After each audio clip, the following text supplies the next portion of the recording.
Hey everyone, Mrhappy here, and welcome to Mondays with Mrhappy, aka Mrhappy Mondays, a weekly Q&A show where you ask me questions and I answer them. It's been a busy last week, even if it doesn't seem it on YouTube, but we did take a few days to get the Casterverses done, and we did do our live letter overview, as we normally do. But I also started and finished our first playthrough of Trials of Mana Remake, which was pretty solid overall. This coming week I have Dragon Ball Z Battle of Gods DLC for Kakarot game. And then we've also got our Final Fantasy XIV A Realm Reborn restart that I'm doing, where I'm replaying through Realm Reborn with a bunch of restrictions to make it take longer, so I can suffer as much as possible before we're playing the revamp in 5.3 in a few months. It's going to be a hell of a time. It's been a hell of a time the last week. I felt really productive, oddly, even if there's only a couple videos that came out last week. And I'm in a good mood. I'm not as peppy as last week, but I'm a little more peppy than previous weeks at the very least. On top of that, I just started doing this. Oh, hi, Aloha. I see you're awake now. We just started recording this right after doing a Talking About Games podcast where we did our Final Fantasy VII Remake spoiler cast. And honestly, that show could have gone on for 6 hours, and I wish it had. But be sure to tune in for that, because that was also a hell of a time. Now, with that, I want to get started with the Q&A, but we first have to thank our sponsors. So, of course, SteelSeries, you guys know.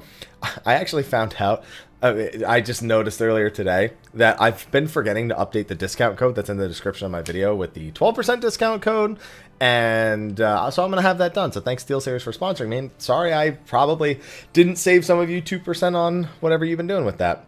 Also, our patrons, we have a list of patrons here have been supporting even through these rough times, and thank you to all of you. I got an apology from somebody about them needing to reduce their Patreon subscription. Guys, again, reminder, you don't owe me any apologies if you can't sponsor, you're not getting on the list. I'm also not modifying the list very much in terms of taking names away right now, because all those people are awesome and have supported me. And we also have a few new names that got added on to there, so thank you to those people. And of course, our patrons of darkness, Khuja, Janova, and Kurenai Oni. Thank you to all of our patrons. Thank you to our patrons of darkness for going above and beyond. And thank you to all of you for tuning in for our weekly Q&As. Now, I'm sure Aloha is about to be a pain in my butt, so let's start the Q&A so he can interrupt a question. I can let him out of the room, and then we can move on. Alright, so the first question was actually a spoiler question, so this is the first question you'll see in the video, but not the actual first question. Hashtag Mrhappy Mondays, I hope you're doing well. I hope you're doing well also. I can remember last playing in 2014 with a PS4. It was level 35 Pugilist, a few levels in some other content classes, level 35 higher in all Craft and Gathering. With this free 8 days playing, I started back. Problem is 5 hotkeys are grayed out with a red line. Why and how do I get them back?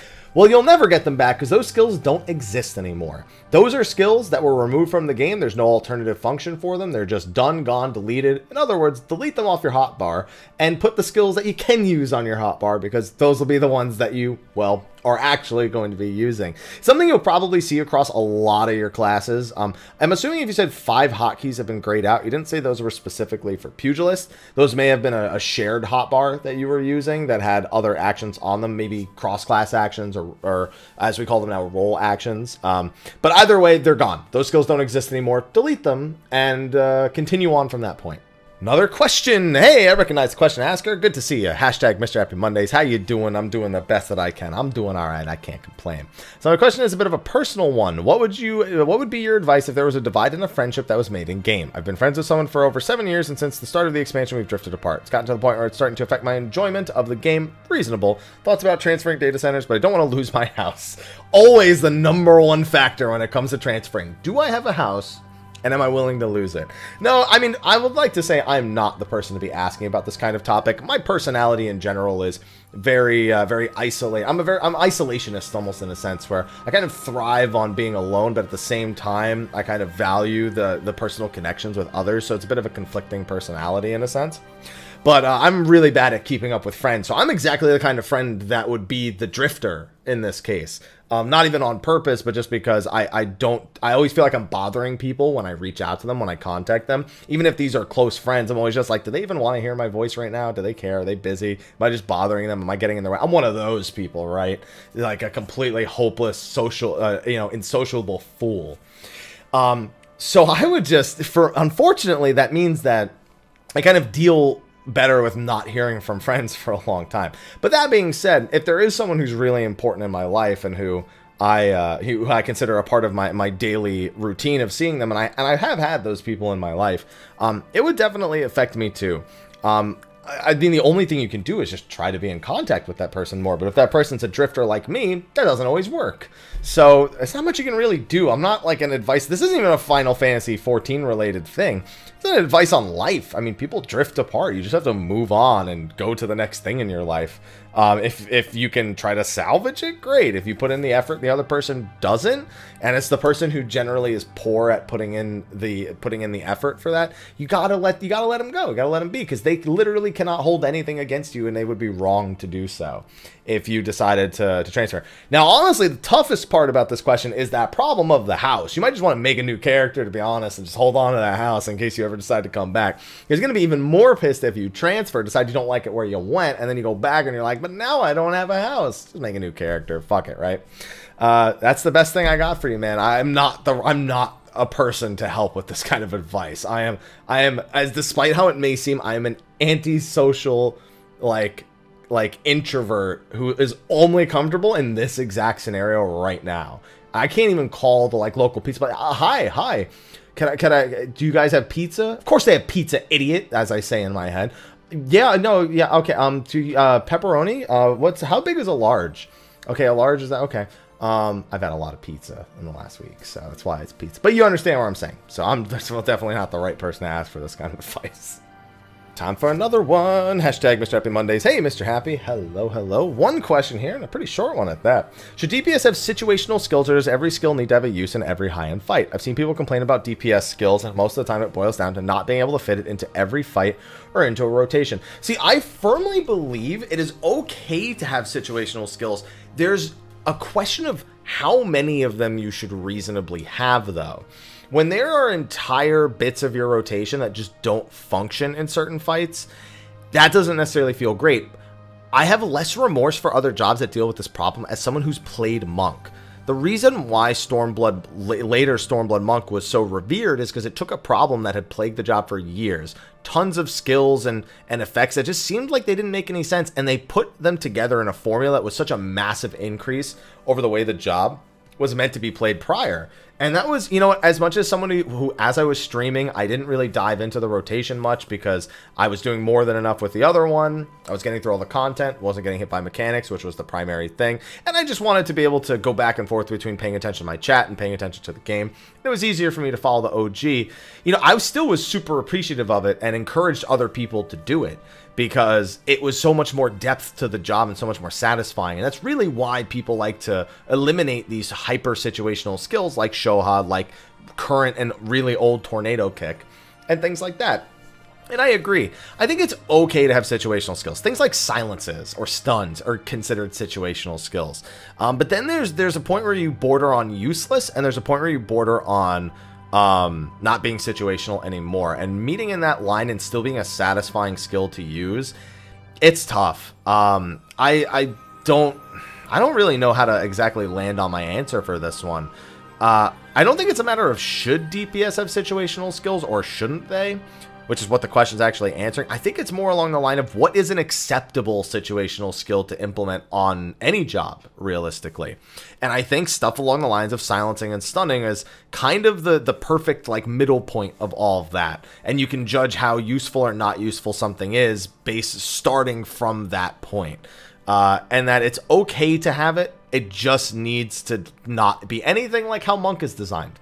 How about that? Monk is the worst case scenario. Shoha, old Shoha, worst case scenario. Don't go that far, and you should be fine. Oh boy, this one's got a lot of text. I'm gonna probably jump ahead and just read bits and pieces of it, because there's a lot going on here.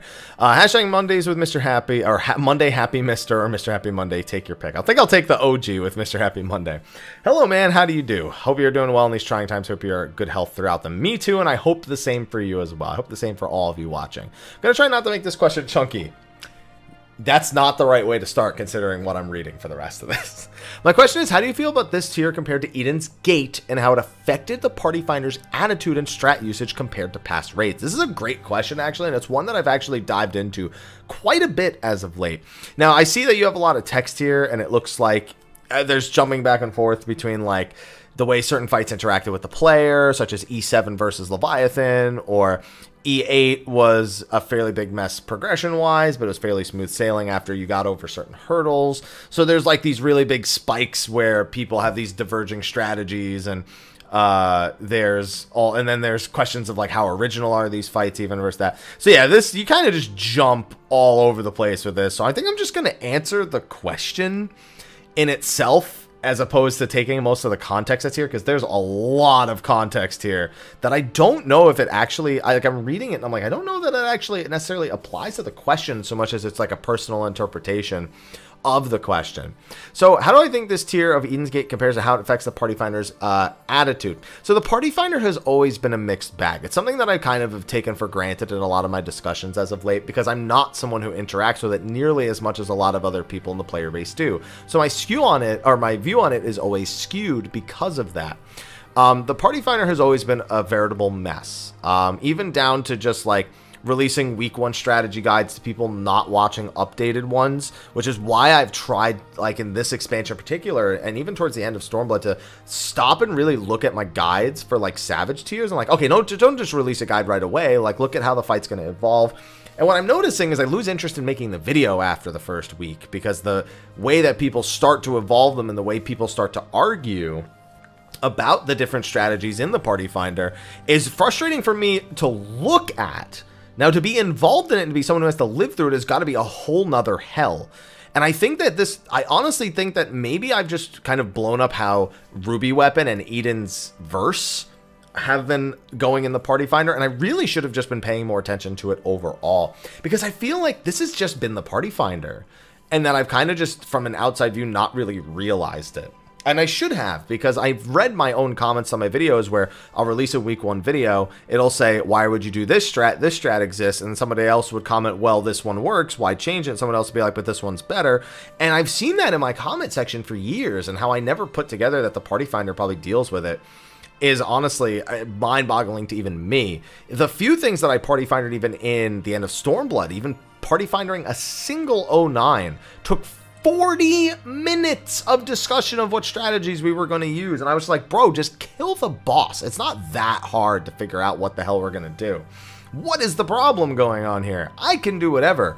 I realize that's not how everyone in the party finder thinks. A lot of people in the party finder commit themselves to a single way, regardless of whose party finder they join, what the party finder says they're going to do, what the party finder doesn't say they're going to do. And it's just a massive complication of people not being on the same page. It's why I actually really like the Japanese party finder in regards to simply getting the fight done, because that's very much my mentality. I just want to kill this fight. I want to beat this boss. And I don't care the method that we get there. And if everyone's on the same page all the time, that is all that freaking matters to me. And that's why I love the JP Party Finder way more, because they can commit to the worst strategies for months and months and months, never change them. And you know what? It doesn't matter, because their Party Finder success rate is so much higher. So I don't think this tier has actually affected the Party Finder's attitude or strat usage compared to past tiers as much as it may seem. But I think that the mechanics that it does have that do vary in the party finder are so influential and punishing that it stands out more here than it may have in the past. Light Rampant being a great example, but even down to things like True North versus, you know, what direction we're going to get knocked back versus how you do the tank swap for this fight, or for E6, or for E7, you know, which way, or, you know, what kind of pattern are we aiming the lasers? And it's like, bro, just come on. Do we really need to take this long to figure these things out? And it's just because nobody agrees on the way that it wants to be done. And there's just so many mechanics in this tier that people do not agree on. Ruby Weapon's a disaster, more so in my opinion than anything except Light Rampant. But that's it. I just think I haven't been paying enough attention. And maybe that's maybe I'm so naive about what I thought I knew that now I'm going so far in the opposite direction that it's actually still somewhere in the middle, and this is actually worse than it has been in previous raid tiers. But I'm not authoritative enough to say that, because I don't party finder super often. But man, it's just all over the place. I think the difficulty of this raid tier, I think I said it last week, I don't think it's that much more, I don't think it's as much of an increase as some people seem to think it is, because Shiva is such a wall for so many people. But I do think that the things that are a wall are just massive walls that players have such a hard time, you know, discerning and understanding and improving upon, like Light Rampant. So I guess this is a non-answer, which, to be fair, non-answers are my specialty. Come on, ask anyone who actually watches my videos. But I don't think that it's that much of a fault of this raid tier. I think it's just the party finder, and the more time goes on, the more people have to argue, the more people have to fight, the more people who are in the party finder, the more it's going to happen. And I think the volume of people in Shadowbringers is another factor into all this. So all I gotta say is best of luck to you if you're in the party finder, man. I'm sorry if my strategies are different from some of the ones that come out later, and I'm sorry if that you know, some of the early raid videos don't necessarily match what people will be doing a week or 2 weeks from now. But I wish people could discern what is different from a this worked for us versus this is the best strat, and improve, and just accept that whatever the party finder wants to do is what you should be capable of doing, and that no one's ever going to agree on anything, because we're just not the JP party finder. And you know, it's the unfortunate truth, but it's just the way things are going to be, man. Okay, so I was going through a couple questions because I skipped through some spoiler ones, and I thought since I started doing 7 Remake spoiler questions, which you guys will see later in the video, that you know, this isn't gonna go in the spoiler section, but there was a different one that has like a bunch of names and references that was gonna be in the spoiler section, but I found another question here that doesn't have any spoilers in it. It's just an opinion question on a specific piece of 7 Remake, but it covers my answer for the other one. So I'm actually going to include this in the not spoiler section, and this is just a fucking mess now with all these spoiler sections and everything. Hashtag Mrhappy Mondays. Ayo, Haps. Ayo. What's your opinion on the secret boss in 7 Remake? I want to be disappointed that it's so much easier than what directly preceded it, but I'm also relieved I one-shot it. In your opinion, would it be better if the boss was given its own solo combat challenge and made significantly more difficult? I think I am such a masochist that asking me about difficulty questions is kind of rough, because my personal opinion is always make it harder, make it harder, make it harder, make it harder. My logical side says, bro, I guarantee you so many people can't beat this boss. And that's always the case. Even when I'm like, definitely like judging boss, oh, that wasn't that bad. You know, it just took a while. Like, I look at like the average player and the number of people who have completed the trophy on PSN, for example, and I go, there are so many people that have not don't even want to try because they don't think they're good enough, or literally can't beat it, or just struggling on the parts that preceded as well. So I thought it was a lot of fun. I thought the entire sequence was a lot of fun, but I like you, I'm so glad that I one-shot it, because it would have been frustrating to me to do that over and over. And I've watched people die on it die on the sequence over and over and over again. And I'm like, I'm so glad I beat that motherfucker in one try. I have no idea. Sure, they could make things more difficult. They could bump up numbers, which is the easiest way in an RPG to make something more difficult. They can make it a solo version of it, which would be a monstrously difficult thing, even with some of my favorite characters in that. But no, I was fine with it. I honestly didn't expect much, and I got a lot of satisfaction out of beating hard mode. Fair, but challenging was probably the best way to put it. I never felt like recovery was entirely out of my reach, but I also never felt like it was pushing me to the absolute limit. It wasn't like a level 1 critical, you know, anything in like Kingdom Hearts or anything like that, but it was still a satisfying challenge. All right, a not-spoiler question. Okay, another one. We're on a bit of a roll here with non-spoiler questions. Hashtag Mrhappy Mondays. Hey, Abs, how you doing? Hope the lockdown is going well as the lockdown's going to go. Good wishes from France. Thank you, and good wishes to you as well. One remark and one question. The French convention you referenced with Yoshida and the healer thing is indeed Japan Expo. Just to clarify, I checked on the news and affirmation. It comes from sources' testimonies. In fact, Yoshida asked what jobs people want to see in the future. People mostly answered with healers. I was at the expo as a worker on the battle challenge. So I couldn't attend. That's what I gathered. So yeah, I went and checked, not news, but specifically people who were in attendance and what they were tweeting. So obviously I thought firsthand knowledge would be the most reliable. But if you say that that's the case, if you've gone back and looked for more affirmation, either way, what jobs you want in the future and everyone shouting healers is pretty indicative of what we'll probably have. And maybe it was, what might have been missing from what I read from the people who were in attendance to that specific panel was that people might have shouted, what job do you want? And people shouted healers. And he went, healer? What job? not like, do you guys want a healer? Which would make sense as to how that would be misinterpreted, especially through information that was largely received on social media and other various news sites. So that would make sense. It's probably not that he asked, do you want a healer? Because that, honestly, as long as I've had that anecdotal story from people who attended it, it's also not my own experience. So it's good to have some sort of clarification or fact check on that. So thank you. Number 2, a Final Fantasy related question, but not 14 or 7 Remake. Thank goodness for that. No spoiler questions here. Since I don't own a PS4, I'm currently playing 12 on PC. I arrived at Gurvagan, and most people will probably will most probably have finished the game. I'd like to know what you think, because as I play it, I notice how very, very much this game has inspired Final Fantasy XIV. And if you can, what do you think about Tactics? Tactics, I really need a modern, up-to-date version of it, because I can't stand playing the PS1 version, and I don't feel like emulating the GBA version. I'm just waiting for Steam to get a version. I don't want to play it on my phone or GBA. I want them to give it a nice, good, justice-deserving version on Steam, and because otherwise I love games like Tactics. And honestly, outside of the PS1 being a PlayStation 1 and having all the problems that come with those types of games and feeling just generally dated, everything about Tactics is great. War of the Visions, I don't like it as the mobile game that plays like Tactics, but I yearn for gameplay like that, but I just don't yearn for it in the form of War of the Visions, because I don't think it has a good, fair gacha system, and I just won't play a game that seems so predatory like that. Defu is my game of choice, and that's going to stay probably the case for a long time. As for Zodiac Age, specifically Zodiac Age, I do not actually like the original Final Fantasy XII that much. The story was always like hit or miss for me.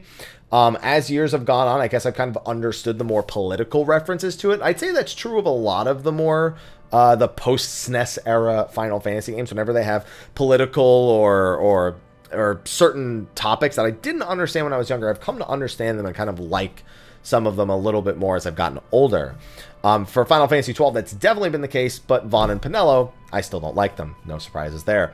But the gameplay on Zodiac Age has so vastly improved over the original for me personally. Even if Zodiac Age makes the game a little too easy compared to IZJS originally, at the very least, I got to play through New Game Minus, which was a fantastic challenge experience that I loved working through. As for your references for Final Fantasy XIV, yeah, they've said multiple times that a lot of different Final Fantasy elements inspired Final Fantasy XIV, and that some directly from Final Fantasy XII, such as the aggro lines. That's a really big one that's often referenced, as well as the zone lines that are used in Final Fantasy XII. So you're 100% correct in your assertions that Final Fantasy XIV was inspired by a lot of elements from 12. And it makes sense because 12 is almost like a single-player MMO in the way that it's built and designed. And it's, again, a feature. It's kind of something that I've grown to appreciate more over the years. All right, this is actually the last question. There was so many comments on my 7 Remake spoiler section last week that there weren't that many questions, actually. So I'm glad that I had some longer-ish answers to some of them. This is going to be the last one, and this one's not going in the spoiler section. So it's going to jump from this one to a Final Fantasy XIV spoiler section to a 7 Remake spoiler section. And you're going to hear me complain about how many spoiler sections I have. Just spoilers. There you go. This one says spoilers, but it isn't. I read it ahead of time to see if it actually needed to go there. Hashtag Mrhappy Monday, spoilers for 5.25. I don't agree. Hello, Mr. Happy. Hope you're doing well and staying safe. I hope the same to you and your family as well. My question is about dyeable versions of artifact armor. With patch 5.25, this armor is obtained through an extreme trial, but being pretty much a solo player, I can't get that dyeable armor. It's completely fine that different content is for different people, and it got me thinking.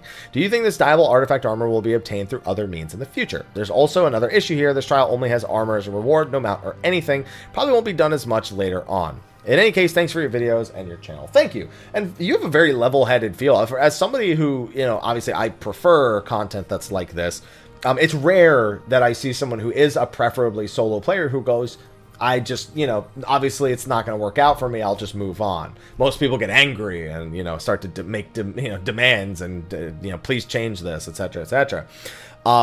So a couple things. No, I don't think it'll be obtained by different means in the future. However, unsinking something and mowing through it, especially when you get to a further expansion, is usually the easiest way to farm this kind of stuff. Of course, as you've listed, and not having a mount is kind of a foil to that to some degree. I really think that's the biggest mistake about this. I don't think it's a mistake having the armor. I don't think it's a mistake to have this kind of fight at all in the first place. Like, people are questioning, do we really need this? Is it that much, you know, is it even that much of a content boost versus a dungeon? For me, it's literally just that there's no mount. I think they need to add a mount later. to be honest. And if they don't, then my advice usually to unsync something for gear in the future becomes a bit of a pain, because odds are you'll still be doing that with other people, but as long as you can unsync it and there's very little, I guess, interaction between you and the other people, it'll probably turn out okay. But it'll be hard to find people even for that if there's no mount. So please add a mount to Memoria Misera. Misera Memoria? Memoria Misera.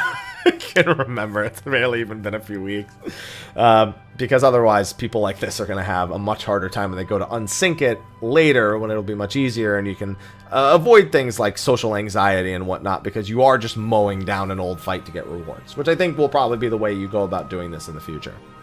Alright, question number 1 is actually going to be not the first question on the show, because I went to start recording this, I was like, oh, the word spoilers in this. So we're going to actually leave the spoilers on the screen. And fortunately, what's on the screen right now doesn't really have any spoilers that much, but the spoiler section is essentially going to be starting now. And yeah, please check the descriptions for the spoiler section to see how long it is. We're just going to start leaving the spoiler questions on the screen and having the spoiler warning beforehand and all that stuff, because it was really weird to just not have the text on the screen for last week for any sort of textual context for what I was actually reading. So first question is the spoiler question, so it won't be the first question of the video. Hashtag Mrhappy Mondays. Hey Haps, how you doing? Been doing well myself, staying indoors. Good, stay safe, be healthy, be hygiene, as Sly would say. So we got some Shadowbringer spoilers ahead and a lot of text. You don't actually have that much text here. People who say they have a lot of text don't actually have a lot of text, and people who don't always do. From what we learned on Shadowbringers, events on the mirroring shards are linked to events that take place on the source. Though we succeeded in our endeavors on the first, does that mean Black Rose definitely would be stopped? Or vice versa, if we had failed, would Black Rose definitely still be completed? You're misinterpreting the way that this actually works. Events on mirroring shards aren't linked to events that take place on the source. A rejoining is when a calamity on a shard and a calamity on the source essentially happen at the same time. So they try to trigger a calamity of a certain element by making sure that certain, certain aspects or certain elements are out of flux. And then when the calamity happens, that's why we have a calamity of fire, calamity of water, etc., etc. Aloha is trying to escape, and don't get over here. Come on.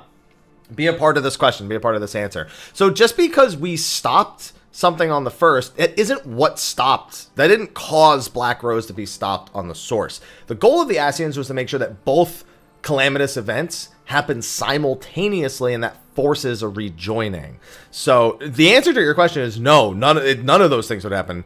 Just because we succeeded in the first doesn't mean Black Rose was automatically stopped. And if Black Rose had been stopped, that doesn't mean the first or another shard would have automatically been saved. And also, just because Black Rose occurred, if we had, say, stopped something on the first and there was no like alignment between the two in order to cause a proper rejoining, just a bunch of people would have died on the source. That's all that would have happened, because they wouldn't have had a shard prepared for a proper rejoining. That's the biggest things with the Ascians, is trying to make sure, after screwing up the 13th and almost screwing up the first, they're really, really careful about trying to make sure that these two things line up very, very precisely. Because if they don't, then it's going to cause a massive amount of problems.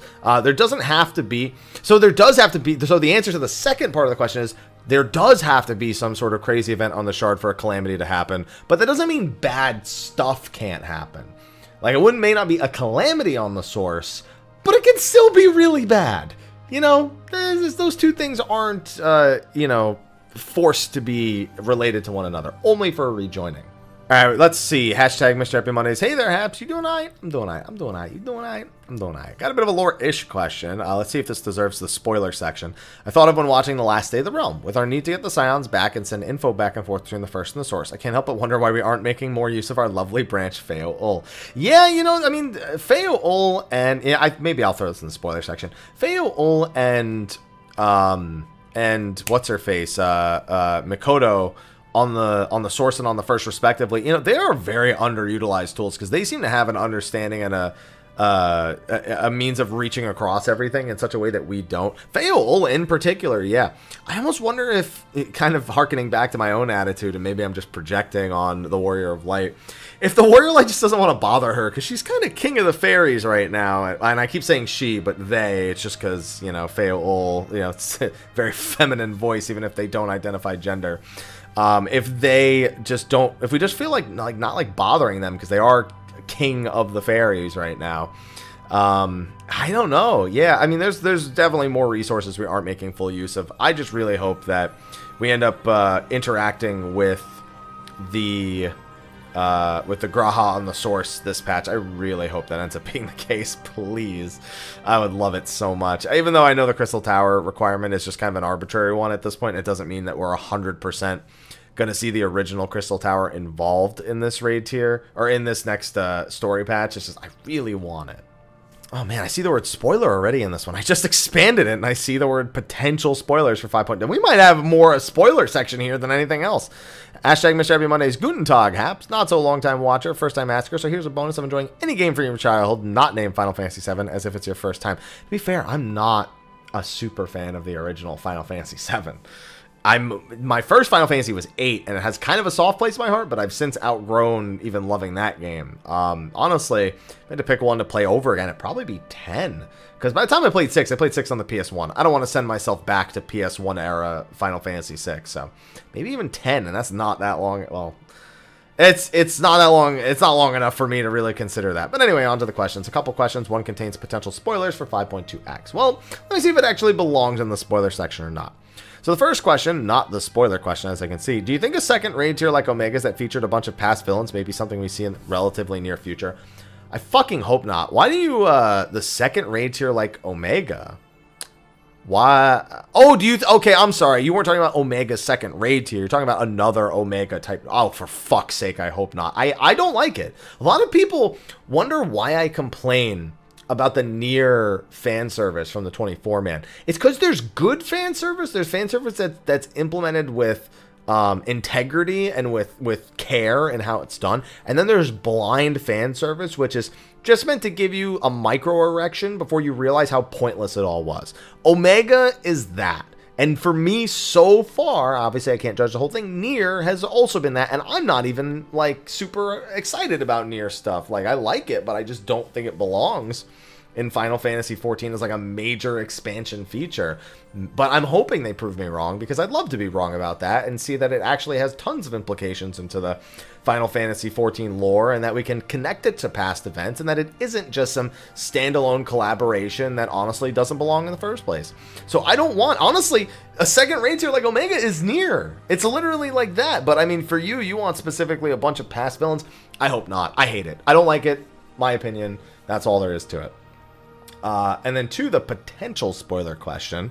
One of the big things, yeah, I guess this is 5.2. I don't know, man. I'm having a hard time determining what really belongs in a spoiler section and what doesn't. Like, I mean, anything could be marked as a spoiler. I've talked about Final Fantasy VII, the original one, freely, but Remake obviously goes into, you know, the spoiler section for the time being. I don't know. I'll make the decision later. You probably see it in the spoiler section, to be honest. One of the big things from the expansion is how Hydaelyn, Zodiark, and the Unsundered and you all potentially fit in with the world. From Emet telling us that we are rejoined, to Anamnesis Anator showing us new characters like Venat. What was our role? I mean, we don't know. There's no way to know. Like, speculation says we're the Convocation, but didn't choose a side. No, the speculation is the Dissident, which we've now learned didn't side with either side. They didn't side with the Convocation, and they didn't side with Venat and the Hydaelyn group. So we now know that about the Dissident, that they didn't choose any side. And that was the #1 speculation. And you know what? That would actually be kind of fitting for the Warrior of Light who took on the mantle of Warrior of Darkness. Because it would mean that we aren't dedicated all to one side of saving the world. We're not dedicated to a single cause. So I still think the most likely thing is that our character is a descendant of the Dissident. Who has not survived an entirely unsundered life, and that we're not here just to be Hydaelyn's warriors. We're something more. There are probably past Warrior of Lights that were entirely Hydaelyn's warriors, but we've kind of transcended that purpose and that need as we've started traveling across, you know, multiple shards and, you know, referencing our events to our life and our death in different timelines. It feels like we're so much more than the previous Warriors of Light that I can't help but still feel like we're the Dissident. Alright, so I think what we're going to do for the spoiler section, because now I have to break the spoiler section up into 2 sections. I have to break it up into... I have to separate 7 Remake spoilers. I have no choice but to do that. So I think what we'll do is we'll have non-spoilers, 14 spoilers, 7 Remake spoilers.